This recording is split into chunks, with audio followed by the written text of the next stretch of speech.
Good afternoon, everybody. It is 2 o'clock, so I hereby call to order the March 8th, 2023 meeting of the City of Prescott General Plan Committee. Board members are present. Please state present when I call your name. Gary Warb. President. Don Michaelman. Present. Rob Moyer. Present. Jim Huffman. Present. Ralph Hess. Present. Mary Frederickson. Present. Andre Carmen. Present. Terry Sapio. Present. And Ted Gambogi's here.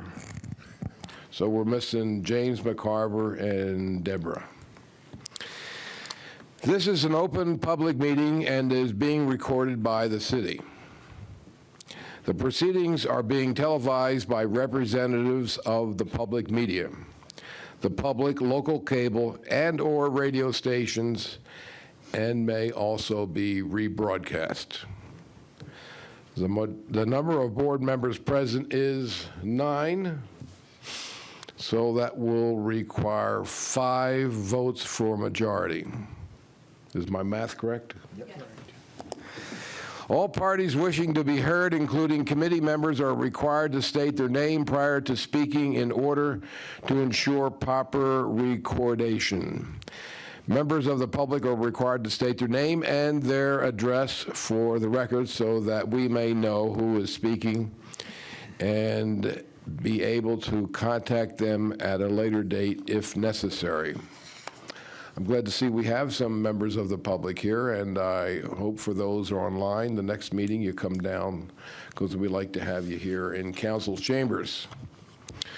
So I guess the first action is to approve the January 25th, 2023 minutes. Any discussion? If not, do we have a motion? So move. Second. Second, all those in favor say aye. Aye. Aye. The next item on the agenda is a presentation. So Tammy, why don't you take us home? Thank you, Chair. Tammy DeWitt, Community Planner, City of Prescott. Thank you for joining us today. Sorry about having to reschedule it, but we didn't want to change our timeline and bump a meeting. We have a series of presentations going on through, I think I have it scheduled through October right now. So with all the different departments and such. So we're going to start today with CLEMAS. They already did the presentation to City Council, and they're here today to do the same presentation to you today, and then you'll have time for questions. We are on a time scrunch today, but you guys are fine. We do. We should be wrapping it up before 3:15 today because there's another meeting that starts in here at 3:30. So, but I'll hand it over to you guys. This one. Yep. Or you can talk here too. Mm-hmm. Afternoon, everyone. Thank you for having us here today. I'm Patrick Grady, 943 West Rosser Street here in Prescott, and my colleague, Dr. Greg Murray, will be doing tag teaming this afternoon. First, let me acknowledge my gratitude for your willingness to serve on the General Plan Review Committee. It's an awesome task, as I'm sure you've come to understand. And so we're happy to be here to perhaps shed some insight on how our work and the work of CLEMAS can actually have an impact on the development of our general plan. So, no, I'm not Allison Meadow. Allison and the CLEMAS group out of the University of Arizona, their contract is complete. So they're not doing any further public presentations. So the outreach is really falling on the organization that has been a key partner in moving this forward, and that's the Yavapai Climate Change Coalition. So a little background. I moved here, my wife and I, in 2017 and became involved in YCC shortly thereafter. And a little shortly thereafter, I became the chair, and we incorporated as a nonprofit, and so I'm the board president of that. So you see, I have my shirt on today, my advertisement for the Protect campaign, and this will probably be one of the last times I wear that, because Protect was not an organization. We had our own steering committee, but it's not an organization. It was a campaign. And with this presentation and the presentation that we made on Valentine's Day to Prescott City Council, that campaign is effectively concluded, because our goal, and it was a single goal that we kicked off in July 29th of 2021, was to be here today presenting a Quad Cities climate profile. That was the goal, a climate profile. And our hope was that CLEMAS would in fact work with our communities, and they really wanted to see some level of political leadership supporting this. And so when Prescott City Council voted to move forward 7-0 in May of last year, that was when CLEMAS announced that they were actually going to be doing this study for free. So it's a regional study. It's a report that they've done for other communities similar in approach, Sedona and Flagstaff, for example. And we're pleased that they could bring their credibility as a research organization affiliated with University of Arizona to assist our community.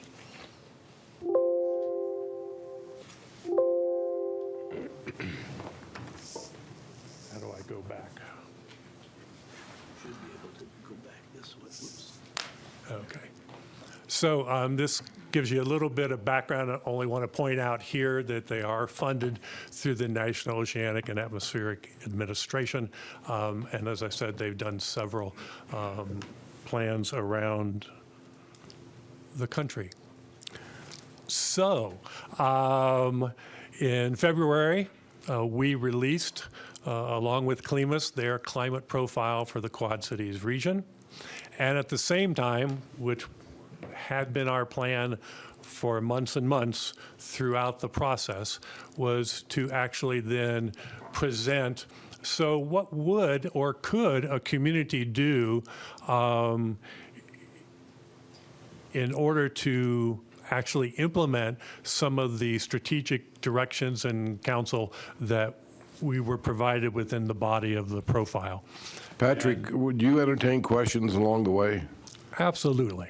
For the benefit of the people who may be watching this online or for video, could you tell us what the acronym CLEMAS stands for, along with YCCC? So YCCC. And why is it CLEMAS instead of Climas? I had that question earlier from Terry. Not really ever quite sure, but you may need to help me. I think it's Climate Assessment of the Southwest is how that acronym plays out, because they've been doing assessments throughout the Southwest. And YCC is the Yavapai Climate Change Coalition, which is a local group actually comprised of several nonprofits that are active in the environmental arena. So we undertook both of these, and we're going to have two separate reports for you today. First, we'll start on the climate profile, and then we'll conclude our presentation with looking a little more closely at the local climate action options report. And our hope is that as we go through this presentation is that we have raised your antenna about what the implications are of this work for the City of Prescott General Plan. One of the big differences between the work that CLEMAS had done for Sedona was that they actually prepared a report for Sedona that's somewhat similar in scope, intent, and format. But there was no citizen engagement. And we felt that was very important to our process. So we created a stakeholder group in August of last year. And that stakeholder group, when you have an opportunity to dig deeper, and I see some of you have copies of the report, in the preface we've identified who those members were and are. And they were very invaluable to both documents. So I'm getting used to this. I don't do PowerPoint presentations. So this gives you an overview of the kinds of things that climate profiles actually attempt to focus on. And so I don't need to read those to you. But I would just point out a couple of things that community scale in this case is not community scale of Prescott or Prescott Valley or even the Quad Cities region. It's really a larger county. So we don't really get into more micro data and community level data. And it's something we might want to try to correct in the future. The other piece I wanted to point out is the possible adaptation strategies. So that's the last part of the climate profile. And it's about 6 or 7 pages, and it really is an outstanding resource for what other communities are doing, what's the literature look like around some of these strategies, and we'll talk a little bit more about that later. But that's a very important part of the, in addition to the science, of the recommendations that CLIMAS presented.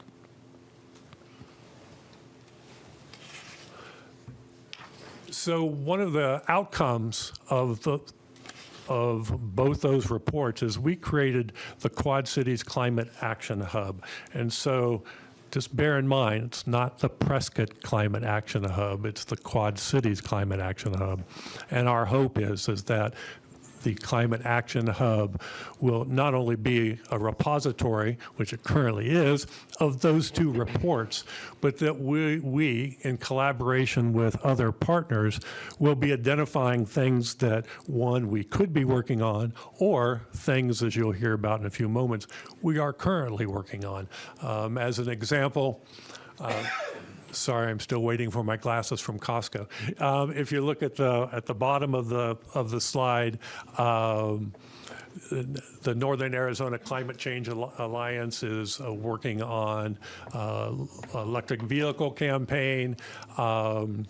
We're going to talk a little bit later about solar Quad Cities, and of course we have some kind of background information on what the Protect campaign was all about. So we hope that becomes a resource to the community, as well as a living document that will change as activities and strategies are implemented. So again, a reminder, the study area is the Quad Cities. I want to keep emphasizing this. While we are deeply grateful and appreciative of the leadership of Prescott City Council, this is a Quad Cities series of reports. And I would point out that actually just today, we received a formal invite to make a presentation to Prescott Valley City Council, either in late April or in early May. So we're really pleased with our efforts, candidly, to reach out beyond the city of Prescott, even though that's where Greg and I both reside. And now I'll turn it over for the next portion to Dr. Greg Murray, professor of ecology and biology, retired, Hope College in Michigan, a recent resident here in Prescott who's been invaluable to both YCC and the Protect campaign, and candidly, the publication of these documents. And he helps me with PowerPoint too. Thanks for having us. My name is Greg Murray. I live at 5164 Porter Creek Drive, and I've been here for a little under 2 years now after having retired. We were back and forth for a while. But what we wanted to do today is go through the CLEMAS report that Dr. Allison Meadow presented. And so these are with just a few minor changes, the slides that she used during her presentation. And you know, if you haven't already, I would encourage you to download the whole report from the YCCC website or whatever. And because more of the details are there, but we're just going to review what she put into her brief presentation too. And so I'm going to talk about the parts that deal with climate science because I'm more familiar with those.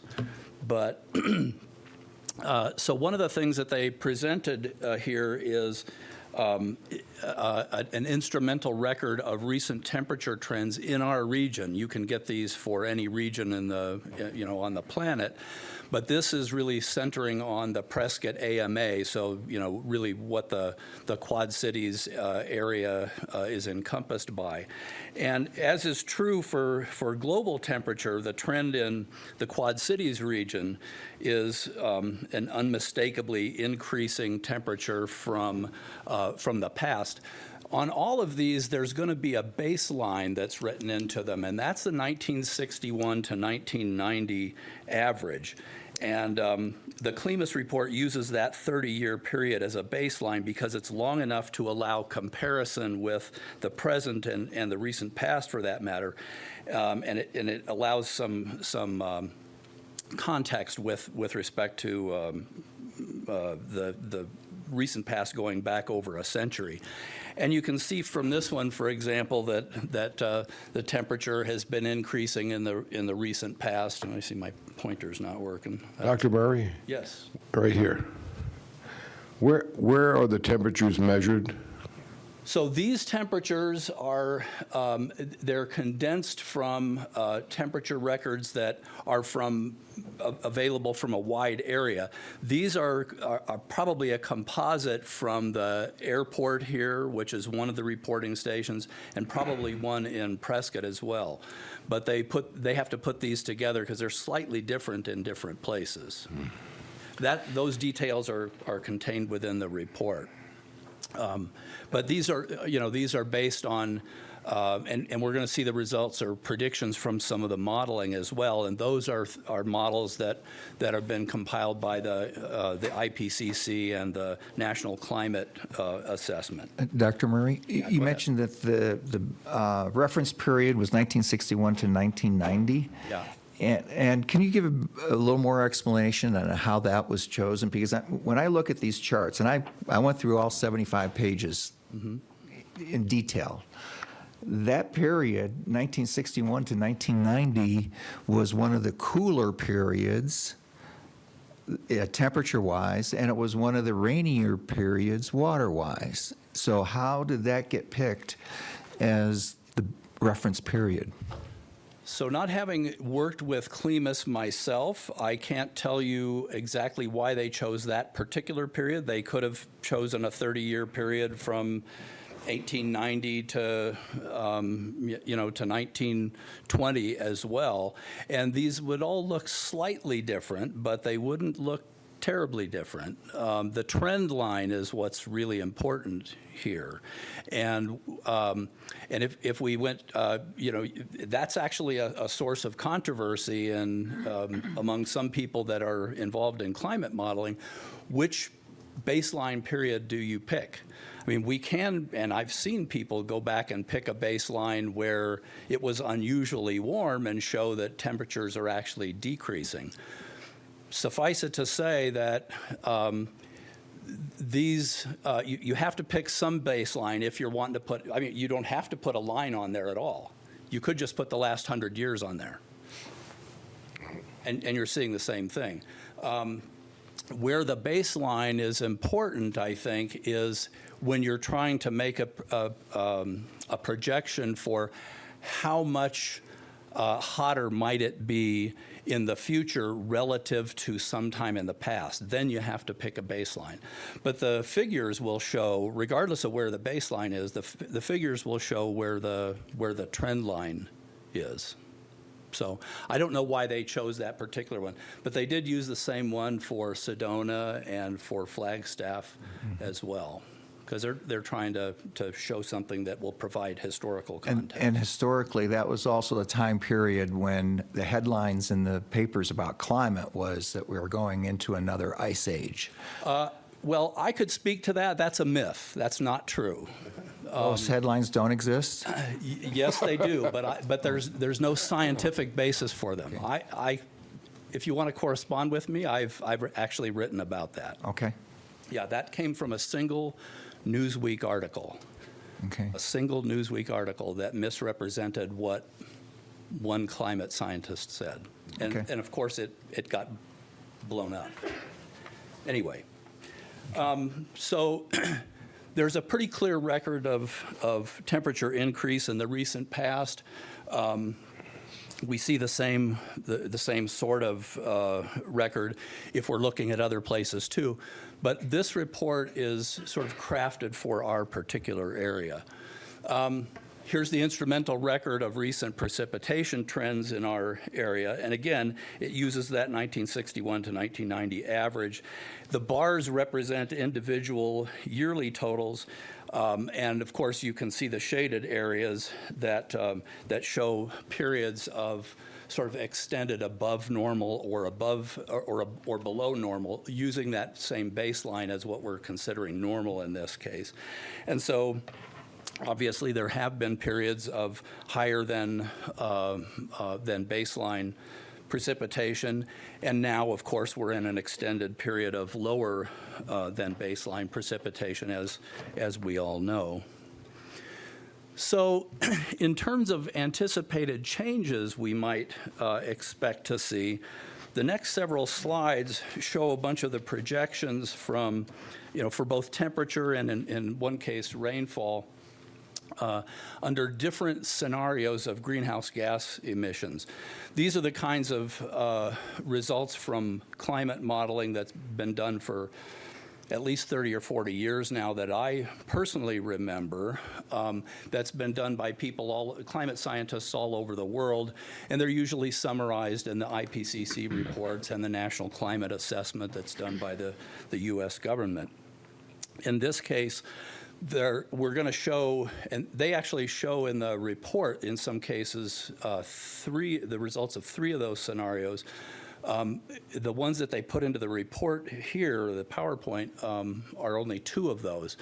And the ones that they're putting in here are called RCP 4.5 and RCP 8.5. 4.5 assumes that greenhouse gas emissions are going to peak at about the year 2040 and then start to fall as a result of policy changes that basically come down to reducing our reliance on fossil fuels.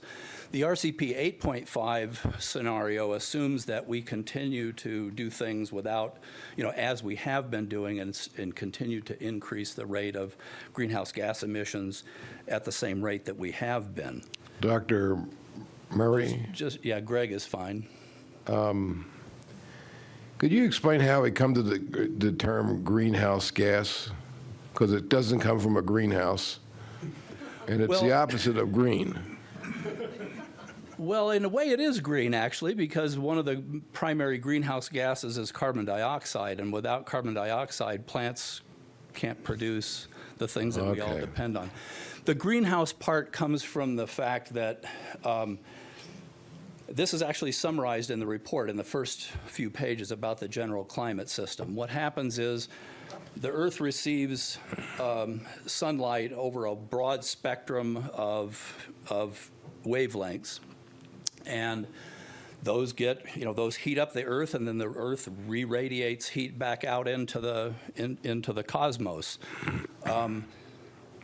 Because we have an atmosphere that has certain gases in it, primarily water vapor, but also methane and carbon dioxide, chlorofluorocarbons, and a bunch of others that actually are not transparent to all of those wavelengths, but traps some of them. That makes the Earth many, tens of degrees. It's actually about, I think, 50 or 60 degrees Celsius higher than it would be without our atmosphere. So that's why they call it a greenhouse. It's very much analogous to your car.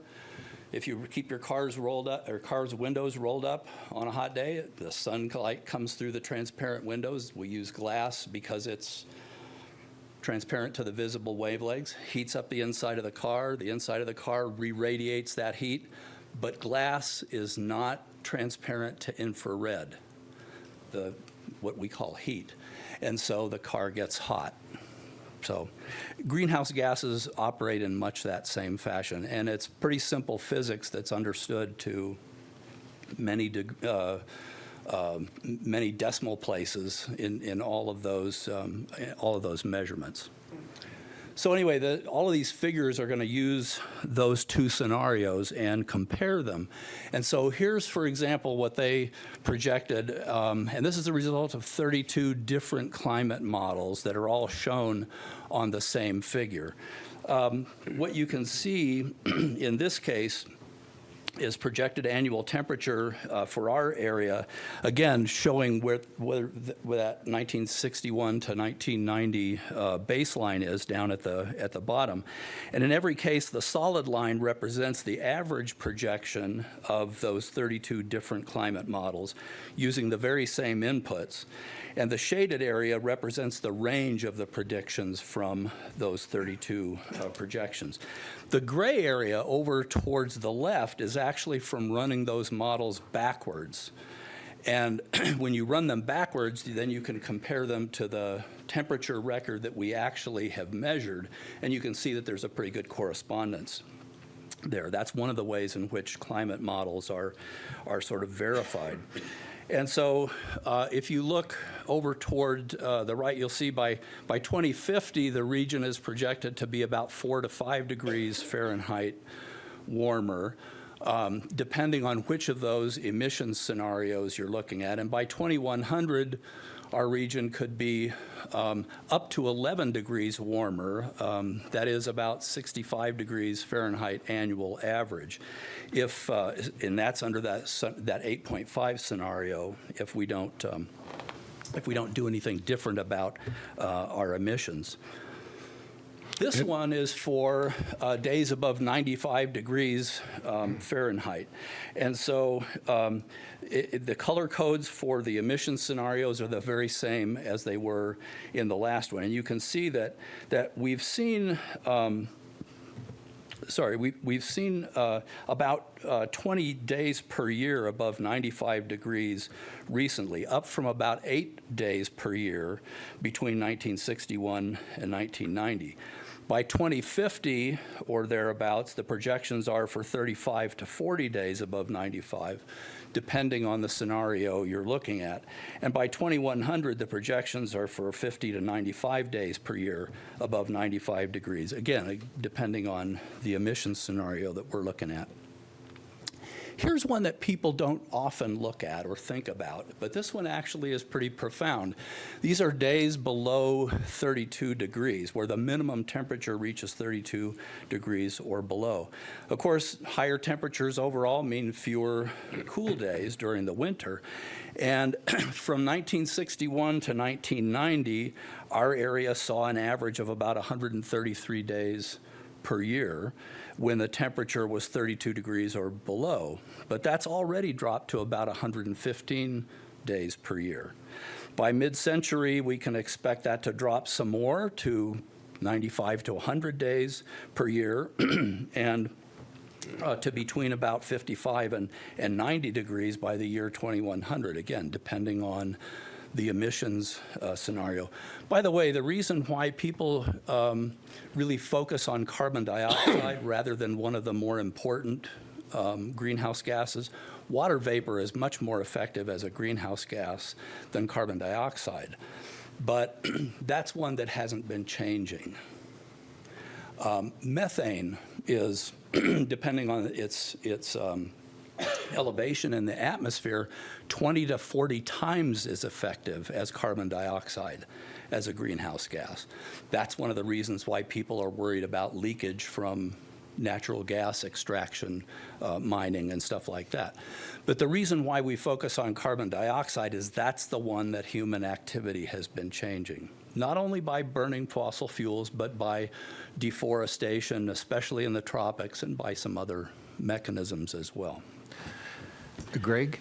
Yeah, go ahead. What, is there a target that is a desired target for CO2 in the atmosphere? Yeah, actually, you'll hear it stated a lot of times by governments and by intergovernmental organizations and stuff like that, that we'd really like to limit global temperature increase to about 1.5 degrees Celsius. And what does that translate to for carbon dioxide? How many parts per million? So it's a little bit complicated because it depends on the time at which, because we're already. The climate system has a certain amount of thermal inertia to it, of course, and so, and also because we can't decrease the amount of carbon dioxide emissions immediately.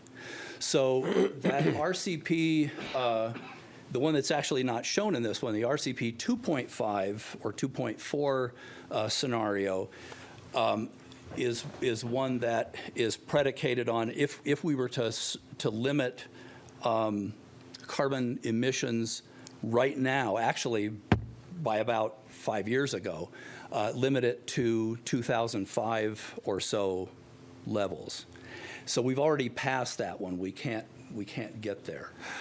In terms of trying to limit to 1.5 degrees, we're really sort of on the cusp of being beyond that already.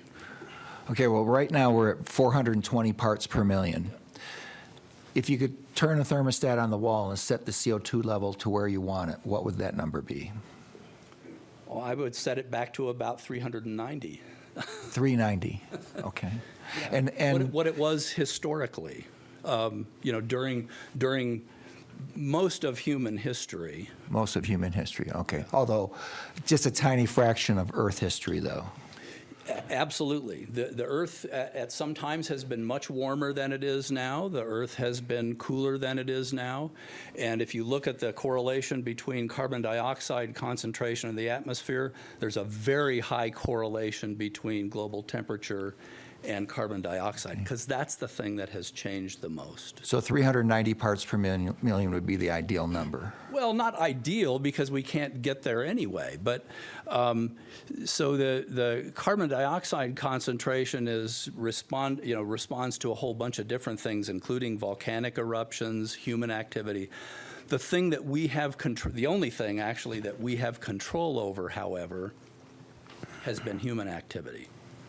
Okay. That's sort of beyond the scope of the Klimas report, but the implication is there that what we're seeing now is largely the result of our changing of carbon dioxide concentration, because that's the thing that we've had the most effect on.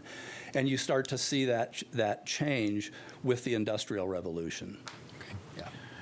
Because that's when we started using fossil fuels a lot. Mr. Chairman, a question. Since you're obviously going to be making recommendations, I just need to ask the question if this has been reviewed, scientifically reviewed by an independent, I realize it's not published, but typically when you do a scientific All of this is published. Yeah. and reviewed, Sure. Yeah. Okay. Klimas is just pulling data from publications and data sets that have been well vetted by the process of scientific review, peer review, governmental review, and so forth. They're pulling these data, and if you look at the report, they provide citations for every one of the figures. okay? They didn't invent those. Right. The temperature measurements, though, are local that you're Yeah, using. they're And- primarily basing this on, because the world's climate system is such that, obviously it varies by latitude and it varies by proximity to bodies of water. And so to make this a more a more regional report rather than a global report. And they explain how they do that in the CLEMAS report itself. They're adjusting the global data for our area, just like they would have to do it differently if they were doing a CLEMAS report for part of Alaska. They wouldn't be able to use the global pattern. But you are using local temperatures, and the locations of those temperature measurements can be very critical as to where they're located, over time. Yes, So- yes, absolutely. But in fact, if you were to look at temperature data from Prescott or from Los Angeles now, it would be different than it was when there was still more greenery and fewer reflective surfaces. Correct. There. That's correct. Yeah, it's not as though climate scientists haven't thought of all of that. They thought of that decades ago. Yeah. Yeah, there's a rich literature on that, and it's reflected here. Okay. Thank you.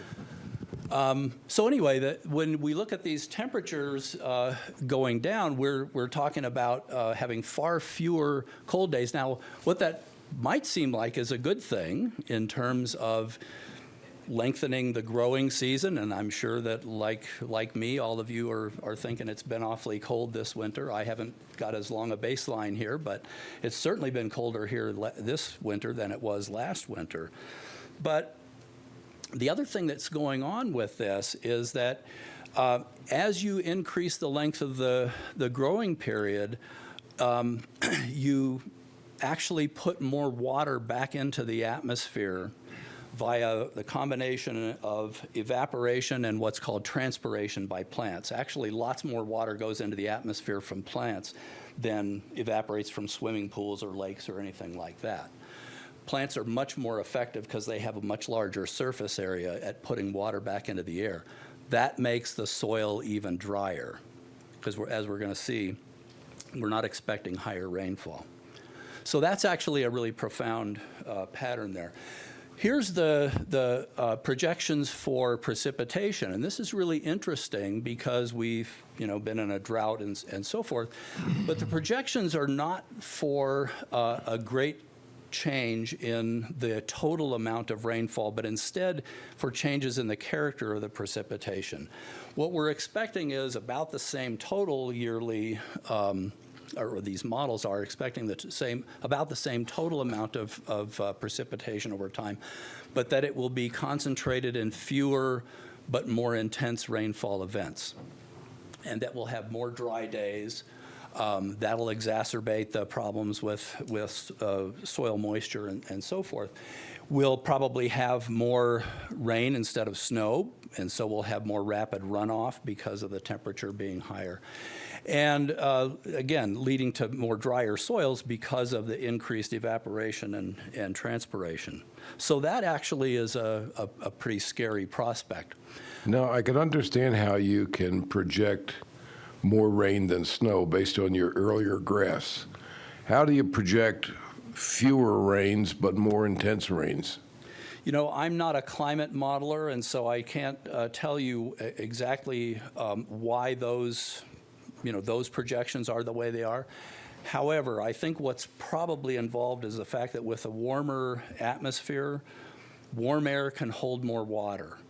And so we've actually been seeing some of the results of that this winter, actually, with what are called atmospheric rivers coming ashore in California, and we got some of that as well. And so I think that's probably, at least in part, what the explanation for that is. I'm not a climate modeler, and so I can't tell you exactly the details. I'd have to dig into the published literature to find that. It's there, but I don't know the details on that. So, yeah, go ahead. It's also based on the prospect of much more intense storms, which we've seen and which are caused by heat in the oceans. That's what causes storms in the first place. Yeah, especially the large cyclonic storms that we see in the Atlantic. Again, it's warmer water means warmer air above it. It can hold more moisture, and so that's what generates the storms. I just want to say a little bit about the status of climate science, in part because unfortunately, climate change is still the source of some controversy among people that would sort of choose to emphasize the political ramifications of it. But we would emphasize that it's anything but controversial among scientists. And since the 1980s, there's been an overwhelming consensus of climate scientists around two basic issues. One, that the climate is changing, i.e. that it's getting warmer. And we use the term climate change rather than global warming because some of the most profound effects are in precipitation, not in temperature per se, because it's temperature that makes water move around the planet. So it's climate, not just temperature. And there's been no change on the way in which we refer to that. There's a very strong consensus that climate has changed and that human activity is the primary driver of it. Not the only driver, of course, it's never been the only driver, but it's the primary driver of recent climate change. Every single one of the world's major climate organization or scientific organizations acknowledges this. It's just not controversial among scientists in general, and especially among climate scientists who are experts in this area. So we've put a couple of, and some of these are actually in the report as well. You can look up the U.S. National Academies of Science and Engineering and find their statements on all of these things and find out what they have to say about it. So it's just not a controversial thing among scientists. I'll leave it to you, unless there are other questions for me. I just curious how much more time you need, because I have questions and I'd like to let you present and then ask. And now you know why I'm so grateful that Greg's a part of our team. So now we'll be moving into what some of those anticipated impacts are, because whether we're talking about increasing temperatures or the impact of drought on our forests, et cetera, all those aspects of the impacts are going to affect our quality of life in different ways, and perhaps in different seasons, but it's going to affect all of us here in the Quad Cities. So one of the first things that is focused on, again, this comes from the CLIMAS report, the impact on human health. So while oftentimes the threat of wildfire, very much attributable, I might add, to climate change as well, is one that really resonates with lots of folks. And when we presented to City Council maybe 10 months ago, we led off with the Paradise, California wildfire. But it's much more than just wildfires. So human health is one area that you'll see in the CLIMAS profile, and the risk of heat stress and heat shock with those increasing days. Whoops, sorry. And the impact it's going to have on more vulnerable populations, like myself as the elderly, or my grandchildren, outdoor workers, the homeless, chronic illnesses. Greg's going to talk a little bit about that with respect to the data from wildfire impacts. The impact on air quality is quite concerning, and I appreciate the questions that were being asked about air quality, because I think while we can see the data that's being presented, I think we need more information locally. I know even in the very short period of time that I've lived here, seeing the traffic congestion, for example, down near the hospital, all along Willow Creek Road, et cetera, we need to understand what those impacts are potentially going to be to air quality with engine idling and the like. So I think that's an issue that needs much more research in our community. You'll see in the report some discussion about vector-borne diseases, and also it mentioned mental health consequences, and that was an interesting element that Dr. Meadow focused a little bit more attention on. I would also point out that the Arizona Department of Health Services has done 2 studies in 2017 and 2018 on the impacts of climate change here in our state, looking at different areas of our state. And so even the health professionals in our state are concerned about the impacts of climate change on human health. And again, we often focus on wildfires, but focusing more so on forest health, I think, is very important as well. Again, stressed in the body of the report. You can read what's written up there about the stress from the drought for insect attacks, but also on tree mortality. And for our own particular region, there's a very real threat that's currently being measured now on juniper forests to the north of us, say running from Paulden up to Ash Fork, and the impact that may have, particularly when we all recognize that forest health is really at the heart of our ecotourism-based economy. And so it's important to us as a quality of life factor, but it's also has intersection with economic impacts as well. And of course, then all of these underlying factors will contribute to wildfire frequency as well as intensity, which Greg will turn to. This, when I first saw this figure in the report that Clemus came up with, I was a little bit surprised because it only went up to 2015. So this is really just showing the history of wildfire. Even without the effects of climate change, we'd probably have been experiencing increased wildfire as we do all over the country. And that's really just a legacy of a whole bunch of decades of fire suppression rather than fire management. You know, the legacy of Smokey the Bear is something that we're still kind of paying for and learning how to deal with. But with the added effects of climate change, primarily heat and drought. Greg? Yeah, go ahead. Could you pause on that?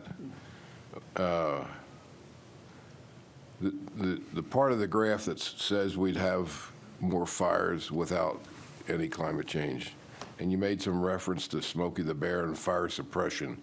Could you go into that a little more detail? Yeah, I think what fire ecologists have been studying for a long time now, and it has resulted in a change, and I'm not a fire ecologist, but I am an ecologist, and so I have followed some of this. The suppression of all fire, which we were doing for a very long time, really over 100 years, resulted in abnormally high tree densities and especially undergrowth densities in a lot of forests, especially conifer forests here in the West. And what that does is, fire is a naturally occurring phenomenon, right? And what very often happens is if a forest hasn't been burned for a while, even a relatively slow, small ground fire actually has ladder fuels that allow it to get up into the canopy and result in a catastrophic fire. That's what has happened in a bunch of places. Now, here in Arizona, we do prescriptive burns. I think there's one that maybe just finished In Chino up in Valley, Chino. I think. And like in California, where they don't, then they get a buildup of fuel. Oh, no, they do prescribe burns in California. California, oh, they do? absolutely. They're done all over the country. But sometimes those get out of hand. It's happened in Arizona. It's happened in California. It's happened in Yellowstone, where a prescribed fire got out of hand. Isn't that why they stopped calling them controlled burns? Well, Yes and no. I mean, they've used the words, I mean, prescribed fire is what I've heard for many decades now. But I think they also, people also use the word controlled burns. And if you've ever seen one take place, you know that they call the fire department out. I've seen them do them in Michigan as well as in the West. And they call out the local fire department. They look at the weather projections really carefully, and they try to do it during a time of year when it's dry enough that it'll burn, but not so dry that it'll get away from them. And sometimes it has gotten away. Most of the time it doesn't. And so, this is just one of those things about doing a hard job. Sometimes it gets away from you. The alternative, of course, is not to let it burn until it happens when nobody's around and at the worst time. New Mexico had that problem last summer. Absolutely. And so we're seeing a legacy of that anyway. But and I think what the other part of the figure there that shows up here in the, sorry, I'm kind of colorblind, but looks orange to me, with climate change, that's the result of it, of having less rainfall and higher temperatures that decreases the water content of the vegetation down to the point at which it can burn. Greg, I have a question about this graph as well. It's similar to the other graphs where the reference period was 61 through 90. This graph starts at 1984. Yeah, and I'm not sure why they did that. I said, I was a little bit surprised. I this found the particular- data online that goes back to 1916. And it turns out that 1984 was like the lowest year recorded since 1916, where essentially there were 0 million acres that were burned. And you can see your chart starts right about at 0. And if you go back farther, like the late 20s and the 1930s, the acres burned were much, much greater than what appears on that chart. In fact, it went over 50 million acres that were burned back then per year. For some years, I would like to look at those data. I can tell you for some parts of the country why that makes sense. Michigan, for example, had catastrophic fire. Much of the Midwest had catastrophic fires in the late part of the last, well, not the last century, now it's 2 centuries ago, but the late 1800s and early part of the 1900s because of the timber industry and leaving the slash on the ground and a fire getting started and it basically burning into the rest of the forest. And so that was a forest management issue as well, not a naturally occurring one. But we know that these forests, that fire is a natural disturbance process in these kinds of forests. It is the primary form of natural disturbance. These forests are going to burn sooner or later, and what we're seeing is probably a greater intensity and greater frequency of fire now as a result of that legacy. Layered on top of that, there's a climate change effect as well. Greg? Yeah. I'm having a hard time understanding where these two curves came from. Okay? Yeah. So is this data or, because I don't understand how you compare with climate change and not. So my understanding, like I said, I didn't compile this, but my understanding is this line here, okay, what's in the yellowish color there, is modeled, okay, based on what we might have seen without the added effects of climate change. This,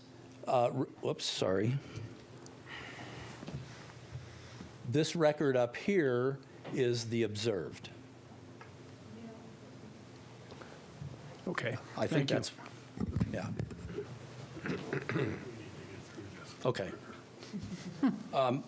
I'm just gonna, yeah, we need to move along here. I just want, we had this in there just as a reminder of the kinds of catastrophic fires that can take place and have. The campfire is something that you probably don't need to be reminded of. Suffice it to say that combined with the effects of increased fire frequency and intensity and more of the rainfall being concentrated into fewer but more intense events, flooding is a prospect that we can't ignore. Also, throughout the western U.S., the character of that precipitation changing is one of the things that we have to deal with. We're likely to suffer greater impacts of climate change through water resources than through a lot of other factors. One of them has to do with the fact that aquifer recharge is going to be slower because more of the water that does fall is going to be moving into the atmosphere and therefore lost to us, not recharging the aquifers that we depend on.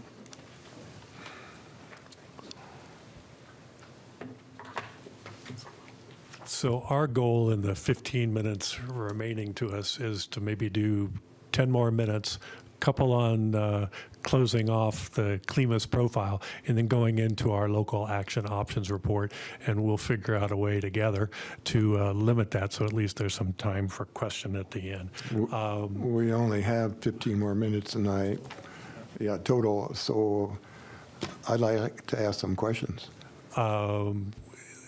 Yes. We'd like to get through it because we haven't even got to the implications that we think relate to the general plan. So we'll try to make this much more quickly. So just wanted to close with there are about 6 or 7 pages of the climate adaptation strategies in the back of the report.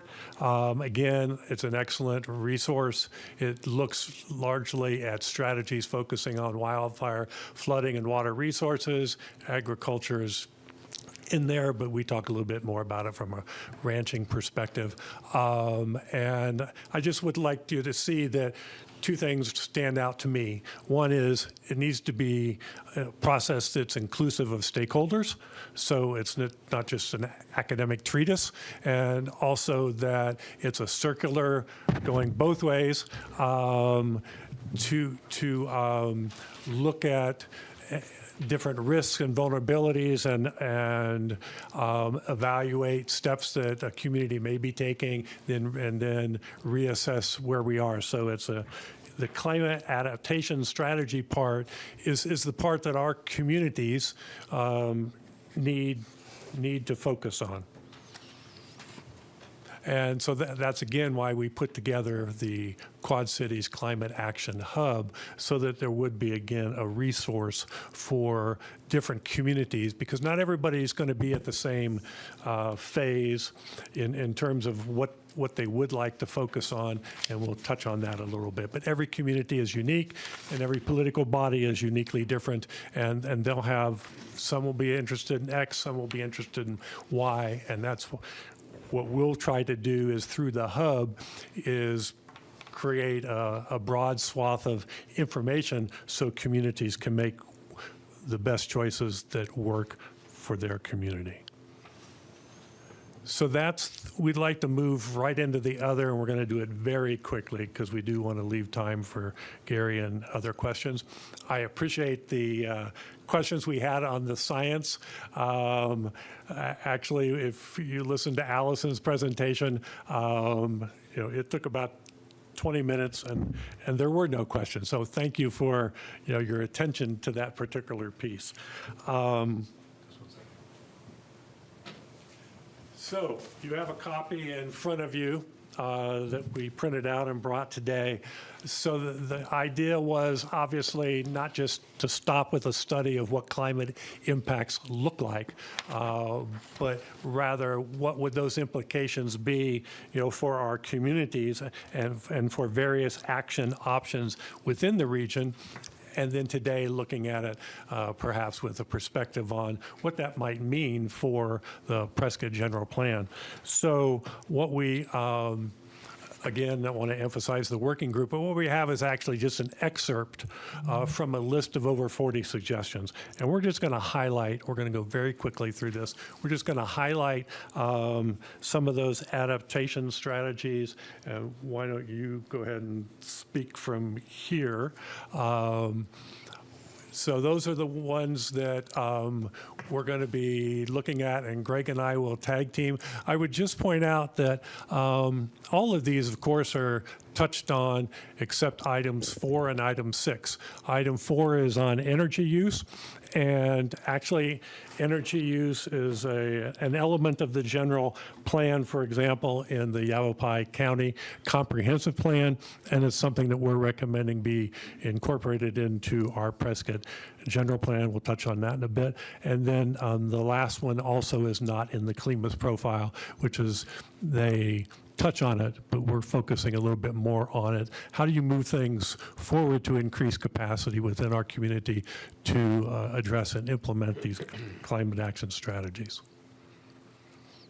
Yeah, so I would just, I would like to suggest too that we react to the, to what's been said and the fact that we've taken more time than we thought, and really go so quickly that we have more time for questions, because all of these are things that are already in the document that we posted there. We sort of, had 6 areas, like it says. We thought that our area has lots and lots of opportunities to conserve water. For example, promoting, water efficient appliances and landscaping and all that kind of stuff. Also, if you look at the bottom of this one, I think we have a great opportunity to manage stormwater as more of a resource than we do now, both for wildlife and for recharging the aquifer. As I understand it, we only capture about 2% of the That's- stormwater. You'd have to ask CWAG people about that, but my guess is that that's the case. And in some parts of the country, there are projects going on that we might be able to adapt here to actually capture more of that. Certainly rainwater harvesting is something that everybody can do at their house. The data that I've seen suggests that about 23 to 26% of our municipal water use here in Prescott is for landscaping. That's reducible. So, oh, sorry, was I supposed to? Yeah, I was going to talk about this one. This is just a figure that's borrowed from the Firewise or Fire Adapted Communities website, and it has lots and lots of great stuff on it that you're probably all aware of. Of course, flood control is also a part of that, but this is another great opportunity for us to adapt to the consequences that we know we're going to see. And this is a specific strategy that was actually recommended by the Prescott Fire Chief. Mm-hmm. And then the flooding one, I just want to make a point here that this term green infrastructure really refers to civil engineering and ecosystem management strategies for capturing more rainfall and reducing the amount that's lost and that causes damage to the built environment and that threatens people. Lots and lots of opportunities and lots of resources both in the CLEMAS report and in our follow-up document. And with respect to energy use, there's obviously a number of ways to reduce energy, and here's a handful. Our partners are actually kicking off in 2 weeks, working with a group out of Phoenix called Solar United Neighbors to create a Quad City Solar Co-op, which has been done in Flagstaff, Sedona, Phoenix, Tucson, and other places. So it's obviously important to look at not only ways that municipalities, but also homeowners and even businesses can adopt renewable energy strategies. Electric vehicles, there may be different opinions out there, but electric vehicle is the way of the future, but we can't even think of it as a region unless we start working on charging stations. And they're doing that all across the state, but primarily on freeways. We need to see what we can do here locally. Undertaking municipal energy audits is another great way to get started. Prescott Valley is towards the end of their audit. In a report they issued in December, they saw $40 million worth of potential savings on a number of different areas. That's something we want to watch very closely. And again, like we said, we'll publicize these on the Quad Cities Climate Hub. That way, we can share information across our community. Patrick, Yes. today, anybody can put solar panels on their roof. What's the difference between that and your term co-op?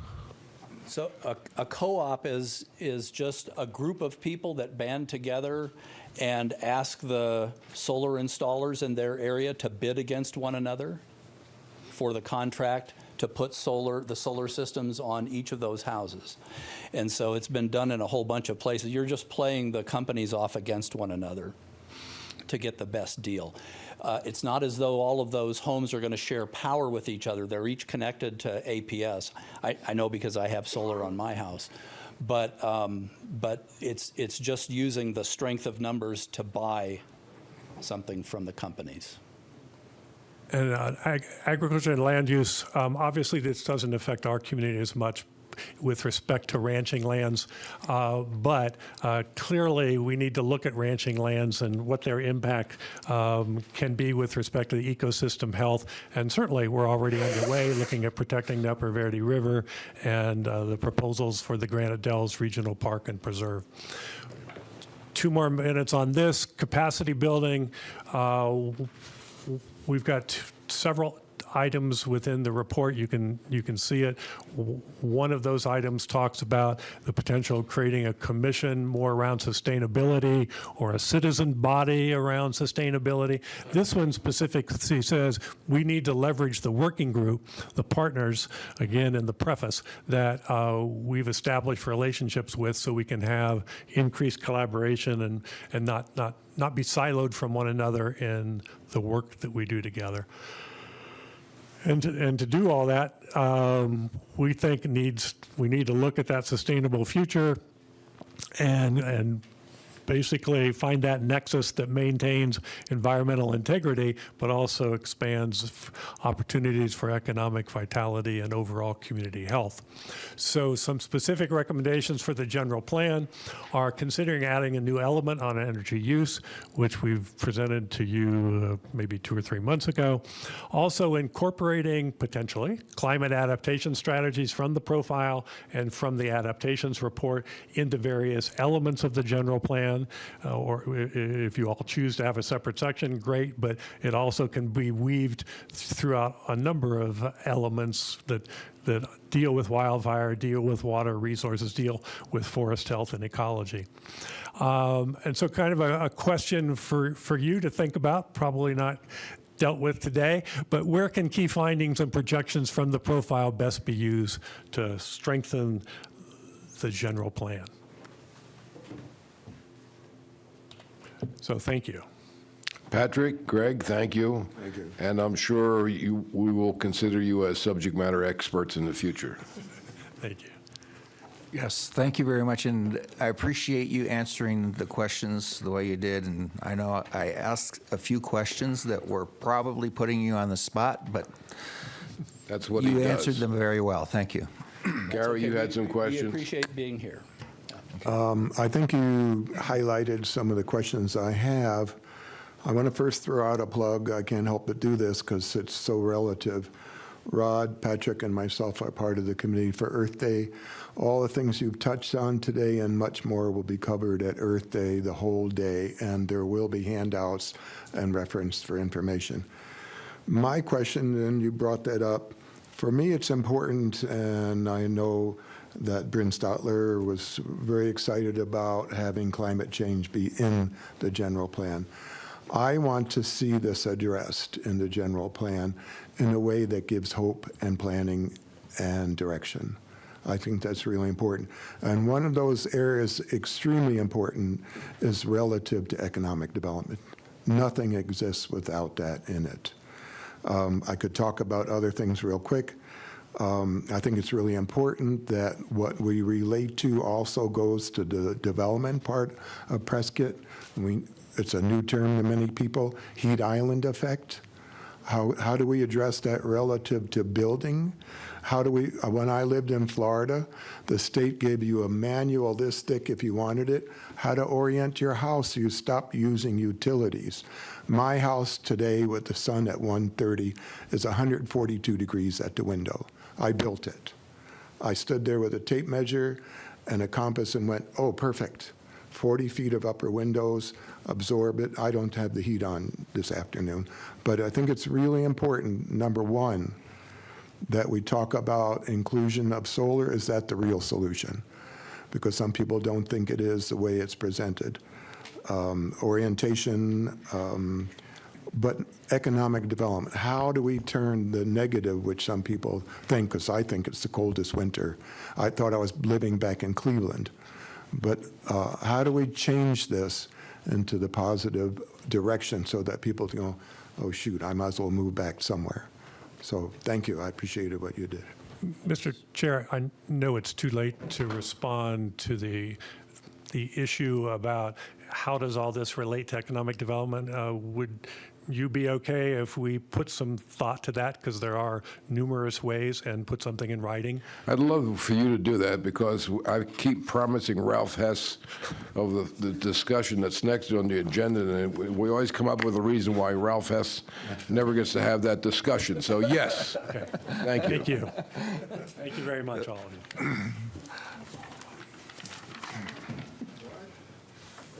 And also on the closing to that, if you guys have any questions for these gentlemen, please feel free to email them to me, and I will send them to them, and we'll get you guys your answers to your questions.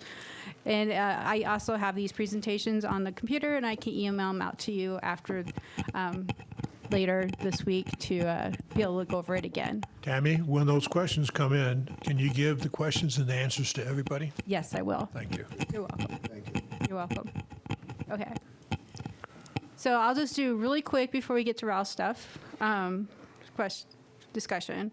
First, I just wanted to show you our planned Prescott website is up and running. So we have this as live now. Anybody can access it. At the bottom, people can put in their email address to be put on a list to subscribe. I get about 2 or 3 a day, and we haven't even pushed this out yet. We haven't done it. Besides what you guys have done on the radio or any other outreach you guys have done, we've already gotten some input on here.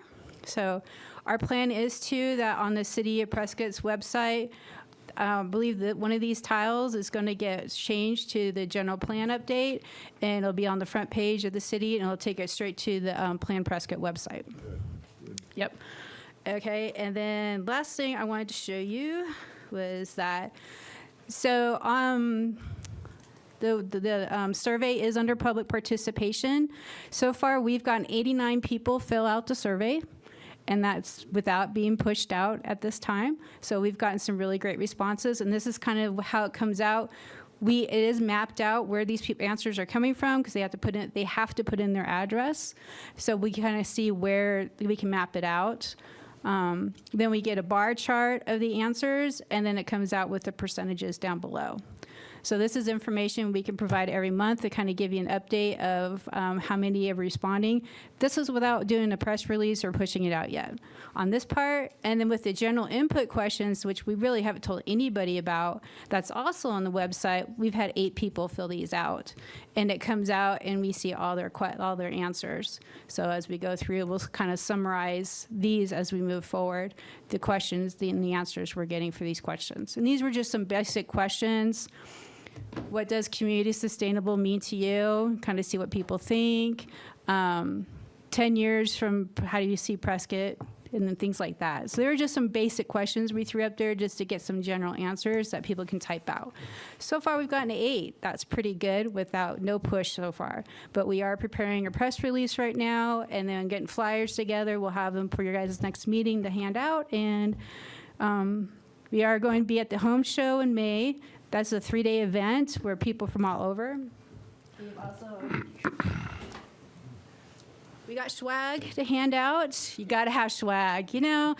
So we have stress balls. It has the City of Prescott logo with the website. We got pens with the website. These are bookmarks with little flowers that you can plant, little seed pods. Where is this at? What? Where's the home show at? It's in Prescott Valley at the event center. It's 3 days in May. That's all I have right now on my head. But these, don't ask me if they're drought tolerant. I don't know what the flowers are. And we also have these really cool clips with a magnet. All these have the website on it, and then this one has the logo on it with the website. So to get the word out. So that's all I have for today. And now, next. What time does the next meeting start? At 3:30. You're okay, yeah. I'm going to make a suggestion that I want to give Ralph and Deborah their due time to talk about a facilitator, and we don't have enough time right now. So why don't you go through F, where we're going to talk about the next meeting, and add to that agenda further up, before anybody presents anything, Okay. that Ralph and Deborah get to talk about the facilitator. Does that work for you, Ralph? Ralph Hess, yes.